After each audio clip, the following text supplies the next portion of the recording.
মহান নেত্রী খালেদা জিয়ার জানাজা অংশ নিতে দুঃখের বিষয় কোটি কোটি মানুষ এখানে ভিড়ে গেছে। রাস্তায় কোথাও জায়গা নেই, তবুও দুহাত তুলে আমি মোনাজাত করেছি এই মহান নেত্রী খালেদা জিয়াকে যেন ব্যস্তবাসী করে।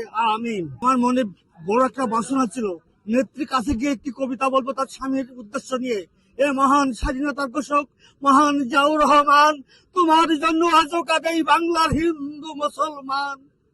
দুর্দিনে তুমি এসে হাল ধরেছিলে এই বাংলার, তুমি বাহ্য কণ্ঠে বলেছে যত চোর গুন্ডারা এখনই বাংলা ছাড়।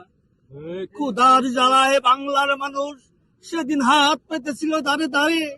জিয়াউর রহমান তুমি বলেছিলে আমি আর হাত পাততে দেব না রে। দিন যেতে না যেতে বাংলার মানুষের মুখে সেদিন ফুটে উঠেছিল হাসি। মসজিদে মসজিদে আজান হইয়াছিল, ওই মন্দিরে বাজিয়াছিল কাশি। নিজ হাতে কুদাল ধরিয়া জিয়া তুমি করেছিলে ফসলের চাষ। বাংলার মানুষ পেট ভরে সেদিন খেয়েছিল 12 মাস। বাংলার মানুষ পেট ভরে খেয়ে করেছিল মুনাজাত। বন্দুকিনীর ছেলে বাংলার মানুষের মুখে তুলিয়া দিয়াছে ভাত। বাংলার মানুষ বলেছিল নাম তার জিয়াউর রহমান, নাম তার জিয়াউর রহমান। ব্যস্ত নসিব করে নিও তাকে হে রহিম রহমান। নাম তার জিয়াউর রহমান, নাম তার জিয়াউর রহমান। এই কবিতা আবৃত্তি করার ইচ্ছা ছিল ম্যাডাম খালেদা জিয়ার কাছে, কিন্তু দুর্ভাগ্যজনক এ সুযোগ আমি জীবনে কখনো পাইনি।